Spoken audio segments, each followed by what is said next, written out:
박근혜 전 대통령이 독방 앞에서 눈물을 흘렸다. 이 구속 수감될 때요. 그런 보도가 있었는데 일부에서는 그게 또 보도가 사실이 아니다 이런 얘기가 나오고 있어요. 먼저 앞서 모 방송사가 보도한 내용을 보면 박 전 대통령이 구치소 독방에 들어가기 전에 선체로 흐느껴 울었다. 그랬더니 구치소 관계자가 이러면 안 된다. 방으로 들어가야 된다. 이렇게 얘기를 했다는데 서울구치소 측에서 이후에 박근혜 전 대통령이 독방 앞에서 펑펑 울었다는 보도는 사실이 아니다고 일부 정정을 했습니다. 그러면 애초에 이런 내용이 어떻게 처음에는 펑펑 울었다고 어떻게 알려지게 됐을까요? 누가 없는 말을 얘기한 거예요? 아니면 그냥 언론이 과장 보도한 거예요? 어떻게 봐야 됩니까, 정 교수님? 우리 특히 신문 기자들은 방송처럼 네. 영상, 비디오라는 게 없기 때문에 항상 기사에 기자들의 여러 가지 상상력이 많이 가미되는데 네. 저는 상상력이 가미된 기사로 처음부터 봤습니다. 아하. 박근혜 전 대통령은 엉엉 펑펑 울 그런 스타일의 여성이 아니잖아요. 우리가 지난번에 대국민 담화를 했을 때도 그때 눈물을 많이 흘렸어요. 많이 흘렸는데 눈물만 흘렸지 그렇게 흐느껴 온다든가 펑펑 우는 그런 모습을 못 봤고 이번에도 여러 가지 착잡하고 정말 낙담한 상태에서 수감되는 장면이지만 전직 국가원수로서 이렇게 펑펑 울었다. 그래서 교도관들이 여기서 이러시면 안 된다. 그러고 들어왔다는데 네. 이거야말로 언론의 무책임한 그런 보도고요. 네. 그다음에 제가 또 하나 박지만 전 이지 회장하고 네. 박 전 대통령하고 만났을 때 둘이 손잡고 울었다는 이런 거는 충분히 우리가 가능하죠. 혈육간에 이런 상황을 맞아서 울었다 이런 게 괜찮은데 네. 박근혜 전 대통령의 스타일로 봐서는 울지는 않았다. 미얀마의 아웅산 수지라고 그 세계적인 또 지도자가 있지 않습니까? 네네. 그분도 아주 연약한 여성인데 네. 살해 위협 속에서도 눈 하나 깜짝하는 분이고 여성들이 약하면서도 강한 모습이 있기 때문에 저는 어떤 지나친 감성적인 해석이 오히려 전직 국가 원수에 대한 자칫 잘못하면 폄훼도 될 수 있다고 생각이 됩니다. 네. 지금요.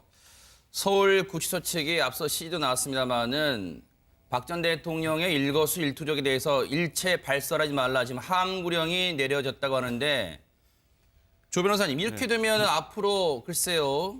언론 보도가 나오는 것에 대해서 신빙성을 가질 수 있을까요? 지금 이런 얘기도 나오고 있어요. 일부 매체가 박 전 대통령이 소화장애 초기 증세를 보이고 있다. 그럼 이것도 믿을 수가 있어요? 지금 수감 생활을 전혀 알 수가 없잖아요.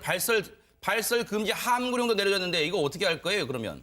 그래도 아무리 함구령을 내려도 나오는 소식에 대해서는 다 나올 수가 있습니다. 왜냐하면 그게 이제 저도 아까 어느 정도 과장은 됐다라고 생각하지만 아예 근거 없는 얘기라고 생각 안 합니다. 펑펑만 울지 않았지 눈물을 비치는 정도는 맞았을 것 같고요. 그리고 들어가려고 멈칫했을 정도는 맞았을 것 같습니다. 왜냐하면 그게 박 전 대통령이 아무리 심정적으로 강하다고 하더라도 모든 사람이 독방에 들어갈 때는 다 멈칫합니다. 왜냐하면 자기가 생각하지 않았던 부분이 현실화됐기 때문에 그렇기 때문에 아예 없는 보도로 보기는 좀 어려울 것 같고요. 어쨌든 함구령을 내려가지고 나오는 소식들은 좀 줄어들 수 있지만 그래도 나오는 소식들에 대해서는 조금 의심을 해볼 수는 있습니다. 지금 일부 보도에 의하면 박 전 대통령이 교도소 측에서는 식사를 잘하고 있다고 하지만 또 일부 보도에서는 소화장애를 겪고 있다 얘기를 네. 하고 있거든요. 근데 그거는 일반적으로 생각하더라도 교도소 음식이 잘 나오거든요. 구치소 음식이. 네. 그래도 청와대 음식만 하겠습니까? 그렇기 때문에 음식을 남기고 이런 것들을 본다면 주변 사람들의 전언에 의해서 밥을 잘 못 먹고 있지 않는가 이런 추측은 충분히 나올 수 있는 부분이죠. 아니 왜냐하면 이게 보는 시각에 따라서는 선별적으로 내용을 흘릴 수 있기 때문에 그래요. 예를 들어서 소화장애 같은 경우는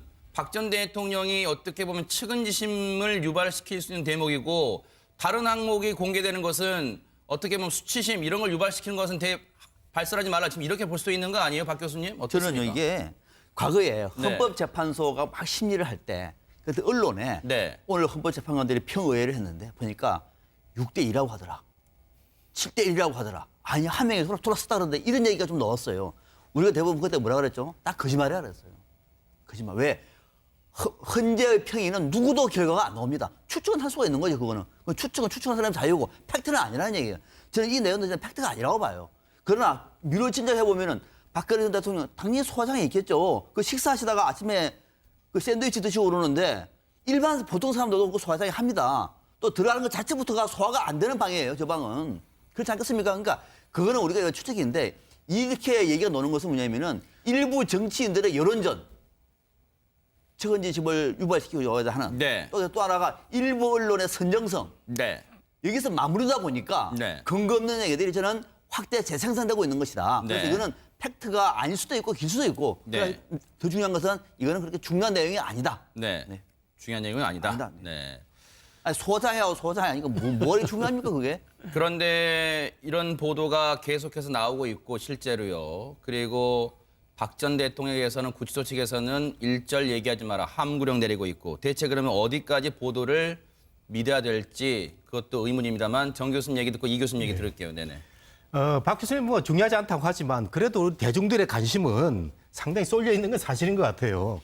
그 전직 대통령이 교도소에 가가지고 밥을 먹는데 심정이 어땠을까? 국민들이 굉장히 궁금해할 수 있는 상황이거든요. 그래서 그 소화장애라는 말도 그 충분히 납득이 가고 음식을 남길 수밖에 없다 이런 얘기도 들리는데 네. 저도 그렇습니다. 저도 뭐 가끔 학교에서 가끔 이제 학생 식당에 가보면 네. 일종의 집단 급식이고 조금 저렴한 가격에 네. 그러다 보면 약간 입맛이 좀 이상하다 느낄 때도 있는데 저런 그 급격한 어떤 환경의 변화로 인해서 그 식사의 문제도 매우 중요한 것이고 네. 따라서 또 건강의 문제도 있을 수 있고 이렇기 때문에 대중들의 관심은 역시 그 정치 정말 큰 정치 지도자가 영어의 몸이 됐을 때 보이는 이런 거는 뭐 선정성이라기보다는 네. 관심과 여러 가지 염려의 또 표현이 아닌가 하는 것을 미디어가 네. 이렇게 그 보여주는데 미디어가 이제 소설만 안 쓰면 되는 거죠. 가끔 이제 신문 기자들 중심으로 해서 소설을 쓰는 게 문제입니다. 네. 다들 말씀하셨습니다만은 결국 두 가지 아니겠습니까? 방금 우리 정 교수님께 지적하셨다시피 소위 말해서 뉴스에 대한 시사성, 그다음 두 번째 이제 정치적인 영향 부분 이건데 네.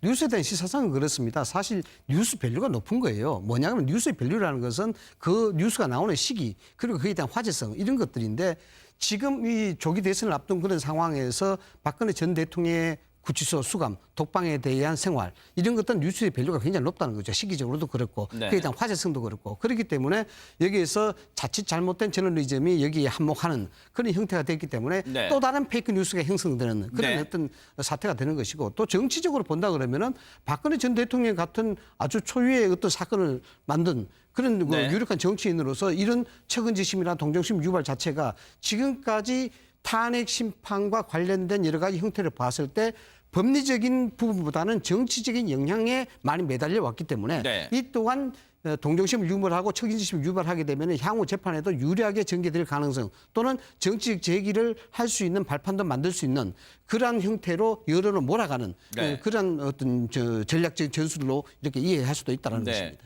조 변호사님. 네. 지금 언론 보도 계속 뭐 나오고 있습니다만 일단 뭐 보도에는 인용 보도를 할 수밖에 없는 상황이긴 해요, 지금. 사실 왜냐하면 구치소 측이 뭐 공식 발표를 하는 건 아니기 때문에 그런데 지금 보도를 보면 오늘부터 이른바 박근혜 전담팀이 가동이 된다고 합니다. 그래서 일단 지금 3.2평 규모, 요즘 평수는 안 씁니다만 10.6 제곱미터 정도 되죠. 굳이 평수로 얘기하면 3.2평.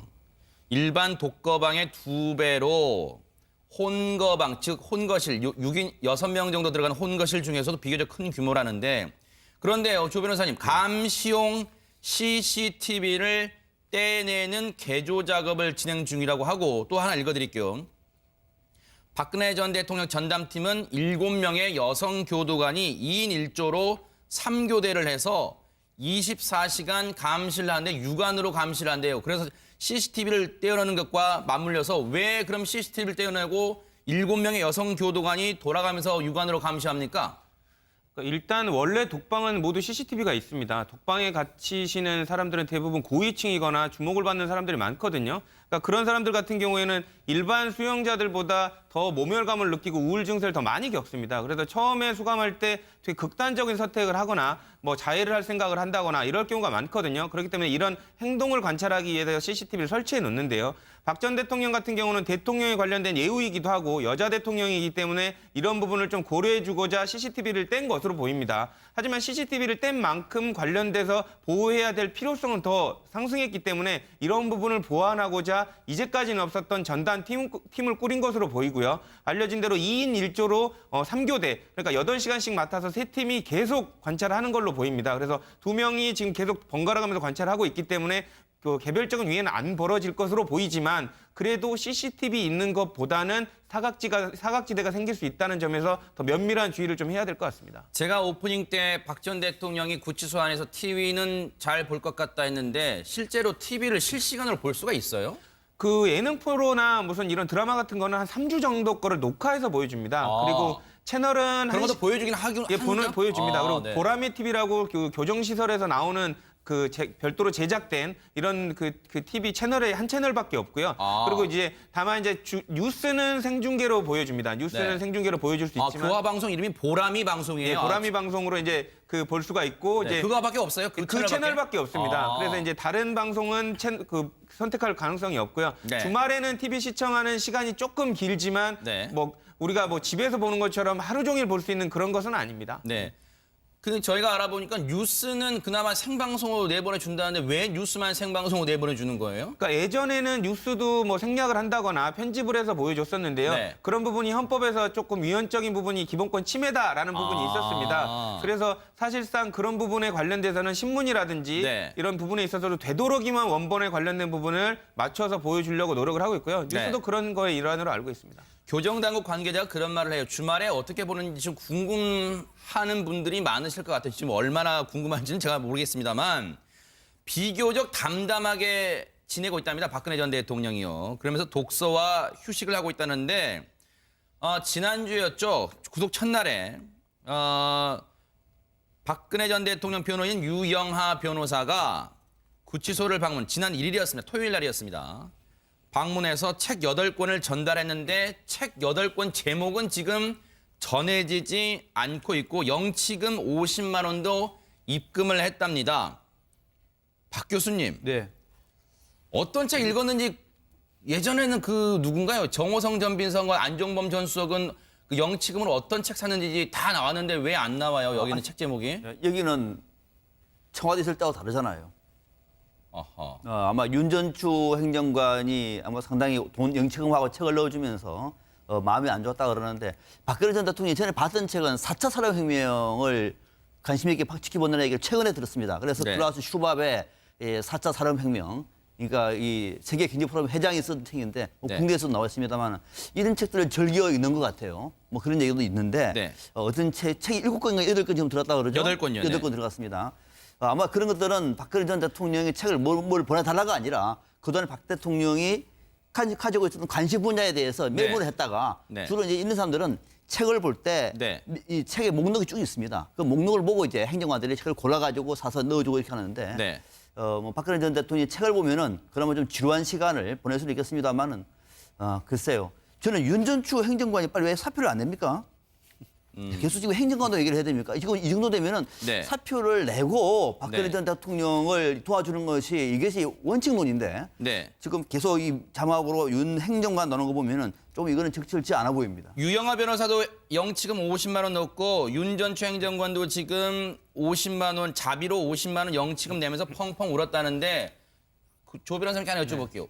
영치금의 최대 상한이 50만 원이에요? 왜 둘 다 유영하 변호사 50만 원, 윤 전 행정관 50만 원 동일하게 우연을 칩니까 이거는? 아닙니다. 뭐 이거는 뭐 그 상한에 관련된 부분이 아니라 뭐 200만 원 넣으시는 분도 있고요. 근데 다만 하루에 쓸 수 있는 게 4만 원으로 정해져 있습니다. 네. 그래서 이제 그 4만 원 갖고 살 수 있는 품목들도 이제 안내를 해줍니다. 그러면 이제 안에서 번호별로 이제 네. 본인이 지정을 해서 뭐 내복이라든지, 네. 그러니까 군대에 있으면은 이제 그 속옷 같은 것도 싸제 속옷을 사오지 싸제. 않습니까? 네. 그러니까 내복이라든지 뭐 이불 그리고 아니면 문구류, 편지를 쓰기 위한 문구류 그리고 네. 아니면 뭐 편지 정투, 항소 이유서, 뭐 샤프 펜슬, 뭐 그리고 반찬들도 일부 살 수 있습니다. 뭐 과자도 살 수 있고요. 그래요, 네. 그리고 뭐 멸치볶음 이런 것까지 다 살 수 있기 때문에 하지만 이제 그 총량이 하루에 4만 하루 원을 4만 원. 넘으면 아하. 안 됩니다. 이상희 교수님. 네. 언론에서 또 관심 갖는 사람들이 있나 봐요. 바로 박근혜 전 대통령의 최측근으로 한때 불렸던 문고리 3연방 중에 지금 정호성 전 비서관은 구속 수감돼 있고 나머지 두 사람 안봉근, 이재만.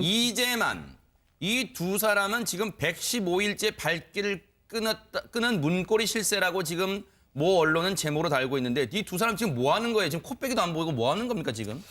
이제 정서가 상당히 좀 비판적으로 돌아서고 있죠. 왜냐 그러면은 이 두 사람은 누가 뭐래도 최측근이고 네. 1998년도 대구달성 보궐선거 때부터 시작해서 박근혜 전 대통령 지금 그래서 모셨던 사람이다. 네. 이렇게 다 알려지지 않습니까?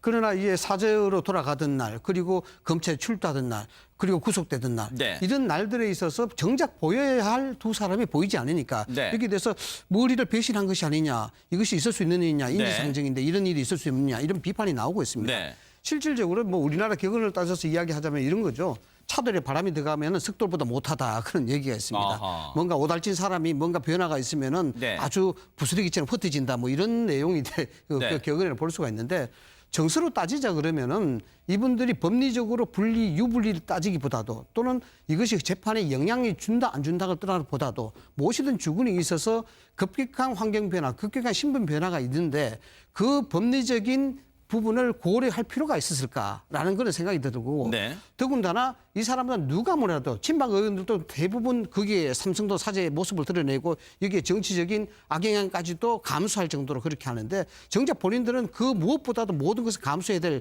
그런 입장이다 보면은 이 어려운 처지에 있는 주군을 바로 지금에서 모시고 그 모습을 나타내는 것이 네. 바로 도리가 아닌가 네. 이런 생각에서 굉장히 그 비판적 여론이 지금 형성이 되고 있다. 지금 이렇게 자막에 보는 겁니다. 115일째 안 나타났다, 발길 끊었다. 저 115일에 기준되는 시점은요, 지난해 12월 9일 날 국회에서 탄핵 소추안이 가결된 시점부터 쳐서 115일째 지금 발길을 끊었다. 지금 이렇게 보고 있습니다. 자, 정 교수님 얘기 듣고 박 교수님 얘기 들을게요. 네네. 그래서 저 사람들의 정말 저런 행태는 이해가 안 가죠. 네.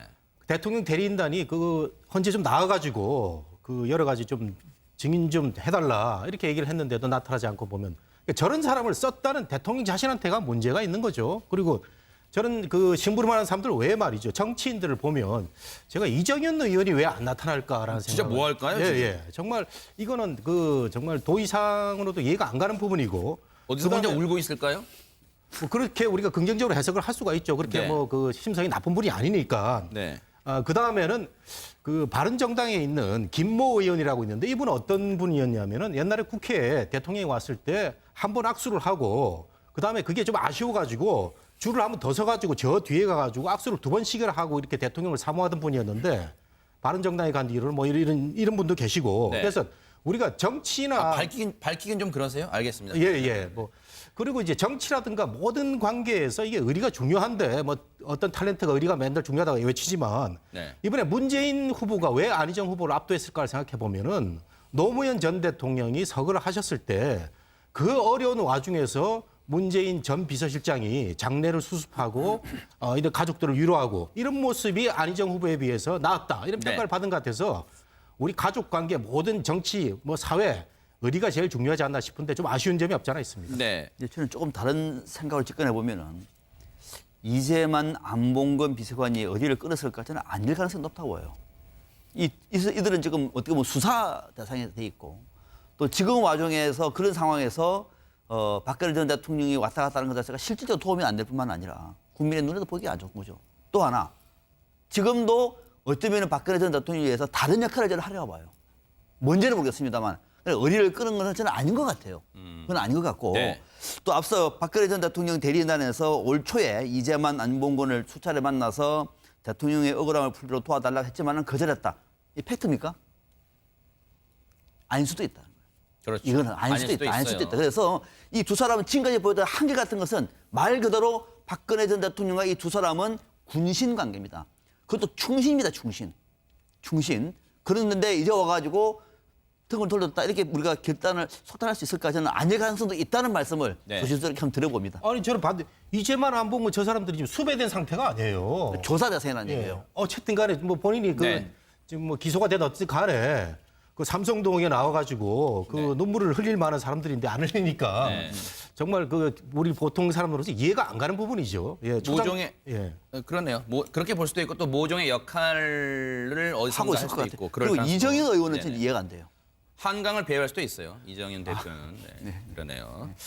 는 맞았을 것 같고요. 그리고 들어가려고 멈칫했을 정도는 맞았을 것 같습니다. 왜냐하면 그게 박 전 대통령이 아무리 심정적으로 강하다고 하더라도 모든 사람이 독방에 들어갈 때는 다 멈칫합니다. 왜냐하면 자기가 생각하지 않았던 부분이 현실화됐기 때문에 그렇기 때문에 아예 없는 보도로 보기는 좀 어려울 것 같고요. 어쨌든 함구령을 내려가지고 나오는 소식들은 좀 줄어들 수 있지만 그래도 나오는 소식들에 대해서는 조금 의심을 해볼 수는 있습니다. 지금 일부 보도에 의하면 박 전 대통령이 뭐 교도소 측에서는 식사를 잘하고 있다고 하지만 또 일부 보도에서는 소화장애를 겪고 있다 얘기를 네. 하고 있거든요. 근데 그거는 일반적으로 생각하더라도 교도소 음식이 잘 나오거든요. 구치소 음식이. 네. 그래도 청와대 음식만 하겠습니까? 그렇기 때문에 음식을 남기고 이런 것들을 본다면 주변 사람들의 전언에 의해서 밥을 잘 못 먹고 있지 않는가 이런 추측은 충분히 나올 수 있는 부분이죠. 아니 왜냐하면 이게 보는 시각에 따라서는 선별적으로 내용을 흘릴 수 있기 때문에 그래요. 예를 들어서 소화장애 같은 경우는 박 전 대통령이 어떻게 보면 측은지심을 유발시킬 수 있는 대목이고 다른 항목이 공개되는 것은 어떻게 보면 수치심 이런 걸 유발시키는 것은 발설하지 말라 지금 이렇게 볼 수도 있는 거 아니에요, 박 교수님? 어떻습니까? 저는요 이게 과거에 네. 헌법재판소가 막 심리를 할 때 그래서 언론에 네. 오늘 헌법재판관들이 평의회를 했는데 보니까 6대2라고 하더라. 7대1이라고 하더라. 아니 한 명이 서로 돌아섰다 그러는데 이런 얘기가 좀 넣었어요. 우리가 대부분 그때 뭐라 그랬죠? 딱 거짓말이라 그랬어요. 거짓말. 왜? 헌재의 평의는 누구도 결과가 안 나옵니다. 추측은 할 수가 있는 거죠, 그거는. 추측은 추측하는 사람의 자유고 팩트는 아니라는 얘기예요. 수감되는 장면이지만 전직 국가원수로서 이렇게 펑펑 울었다. 뭐 그래서 뭐 교도관들이 여기서 이러시면 안 된다. 그러고 들어왔다는데 네. 이거야말로 언론의 그 무책임한 그런 보도고요. 네. 그다음에 제가 또 하나 뭐 박지만 전 이지 회장하고 네. 박 전 대통령하고 만났을 때 둘이 손잡고 울었다는데 이런 거는 뭐 충분히 우리가 가능하죠. 그 혈육 간에 이런 그 상황에 맞아서 뭐 울었다는 게 괜찮은데 네. 박근혜 전 대통령의 스타일로 봐서는 울지는 않았다. 그 미얀마의 아웅산 수지라고 그 세계적인 또 지도자가 있지 않습니까? 네네. 그분도 그 아주 연약한 여성인데 네. 그 살해 위협 속에서도 그 눈 하나 깜짝하는 분이고 그 뭐 여성들이 약하면서도 강한 모습이기 때문에 저는 그 어떤 그 지나친 감성적인 해석이 오히려 그 전직 국가 원수에 대한 자칫 잘못하면 폄훼도 될 수 있다고 생각이 됩니다. 네, 지금요 서울구치소 측이 앞서 시도 나왔습니다마는 박 전 대통령의 일거수일투족에 대해서 일체 발설하지 말라 지금 함구령이 내려졌다고 하는데 조 변호사님 이렇게 되면 앞으로 글쎄요 언론 보도가 나오는 것에 대해서 신빙성을 가질 수 있을까요? 지금 이런 얘기도 나오고 있어요. 일부 매체가 박 전 대통령이 소화장애 초기 증세를 보이고 있다. 그럼 이것도 믿을 수가 있어요? 지금 수감 생활을 전혀 알 수가 없잖아요. 발설 금지 함구령도 내려졌는데 이거 어떻게 할 거예요, 그러면? 그래도 아무리 함구령을 내려도 나오는 소식에 대해서는 다 나올 수가 있습니다. 왜냐하면 그게 이제 저도 아까 어느 정도 과장은 됐다라고 생각하지만 아예 근거 없는 얘기라고 생각 안 합니다. 펑펑만 울지 않았지 눈물을 비치는 정도는 박근혜 전 대통령이 독방 앞에서 눈물을 흘렸다. 이 구속 수감될 때요. 그런 보도가 있었는데 일부에서는 그게 또 보도가 사실이 아니다 이런 얘기가 나오고 있어요. 먼저 앞서 모 방송사가 보도한 내용을 보면 박 전 대통령이 구치소 독방에 들어가기 전에 선체로 흐느껴 울었다. 그랬더니 구치소 관계자가 이러면 안 된다. 방으로 들어가야 된다. 이렇게 얘기를 했다는데 서울구치소 측에서 이후에 박근혜 전 대통령이 독방 앞에서 펑펑 울었다는 보도는 사실이 아니다고 일부 정정을 했습니다. 그러면 애초에 이런 내용이 어떻게 처음에는 펑펑 울었다고 어떻게 알려지게 됐을까요? 누가 없는 말을 얘기한 거예요? 아니면 그냥 언론이 과장 보도한 거예요? 어떻게 봐야 됩니까, 정 교수님? 우리 그 특히 신문 기자들은 그 방송처럼 네. 그 영상, 비디오라는 게 없기 때문에 항상 그 기사에 기자들의 여러 가지 상상력이 많이 가미되는데 네. 저는 상상력이 가미된 기사로 처음부터 봤습니다. 아하. 박근혜 전 대통령은 뭐 엉엉 뭐 펑펑 울 그런 스타일의 여성이 아니잖아요. 우리가 지난번에 대국민 담화를 했을 때도 그때 눈물을 많이 흘렸어요. 많이 흘렸는데 눈물만 흘렸지 그렇게 흐느껴 온다든가 펑펑 우는 그런 모습 못 봤고 이번에도 여러 가지 착잡하고 정말 낙담한 상태에서 저는 이 내용도 진짜 팩트가 아니라고 봐요.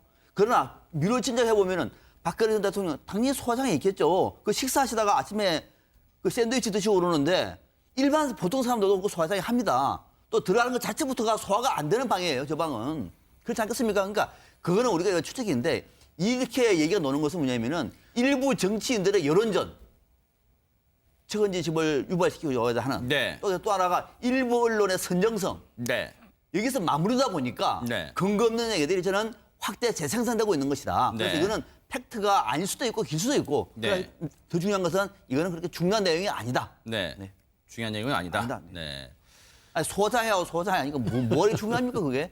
그런데 이런 보도가 계속해서 나오고 있고 실제로요. 그리고 박 전 대통령에게서는 구치소 측에서는 일절 얘기하지 마라 함구령 내리고 있고 대체 그러면 어디까지 보도를 믿어야 될지 그것도 의문입니다만 정 교수님 얘기 듣고 이 교수님 얘기 들을게요. 네네. 박 교수님 뭐 중요하지 않다고 하지만 그래도 우리 대중들의 관심은 상당히 쏠려 있는 건 사실인 것 같아요. 그 전직 대통령이 교도소에 가가지고 밥을 먹는데 심정이 어땠을까? 국민들이 굉장히 궁금해할 수 있는 상황이거든요. 그래서 그 소화장애라는 말도 그 충분히 납득이 가고 음식을 남길 수밖에 없다 이런 얘기도 들리는데 네. 저도 그렇습니다. 저도 뭐 가끔 학교에서 가끔 이제 학생 식당에 가보면 네. 일종의 집단 급식이고 조금 저렴한 가격에 네. 그러다 보면 약간 입맛이 좀 이상하다 느낄 때도 있는데 저런 그 급격한 어떤 환경의 변화로 인해서 그 식사의 문제도 매우 중요한 것이고 네. 따라서 또 건강의 문제도 있을 수 있고 이렇기 때문에 대중들의 관심은 역시 그 정치 정말 큰 정치 지도자가 영어의 몸이 됐을 때 보이는 이런 거는 뭐 선정성이라기보다는 네. 관심과 여러 가지 염려의 또 표현이 아닌가 하는 것을 미디어가 네. 이렇게 그 보여주는데 미디어가 이제 소설만 안 쓰면 되는 거죠. 가끔 이제 신문 기자들 중심으로 해서 소설을 쓰는 게 문제입니다. 네. 다들 말씀하셨습니다만은 결국 두 가지 아니겠습니까? 방금 우리 정 교수님께 지적하셨다시피 소위 말해서 뉴스에 대한 시사성, 그다음 두 번째 이제 정치적인 영향 부분 이건데 네. 뉴스에 대한 시사성은 그렇습니다. 사실 뉴스 밸류가 높은 거예요. 뭐냐면 뉴스의 밸류라는 것은 그 뉴스가 나오는 시기 그리고 그에 대한 화제성 이런 것들인데 지금 이 조기 대선을 앞둔 그런 상황에서 박근혜 전 대통령의 구치소 수감, 독방에 대한 생활 이런 것들은 뉴스의 밸류가 굉장히 높다는 거죠. 시기적으로도 그렇고 네. 그에 대한 화제성도 그렇고 그렇기 때문에 여기에서 자칫 잘못된 저널리즘이 여기에 한몫하는 그런 형태가 됐기 때문에 네. 또 다른 페이크 뉴스가 형성되는 그런 네. 어떤 사태가 되는 것이고 또 정치적으로 본다 그러면은 박근혜 전 대통령 같은 아주 초유의 어떤 사건을 만든 그런 그 네. 유력한 정치인으로서 이런 책임지심이나 동정심 유발 자체가 지금까지 탄핵 심판과 관련된 여러 가지 형태를 봤을 때 법리적인 부분보다는 정치적인 영향에 많이 매달려 왔기 때문에 네. 이 또한 동정심을 유발하고 책임지심을 유발하게 되면 향후 재판에도 유리하게 전개될 가능성 또는 정치적 제기를 할 수 있는 발판도 만들 수 있는 그러한 형태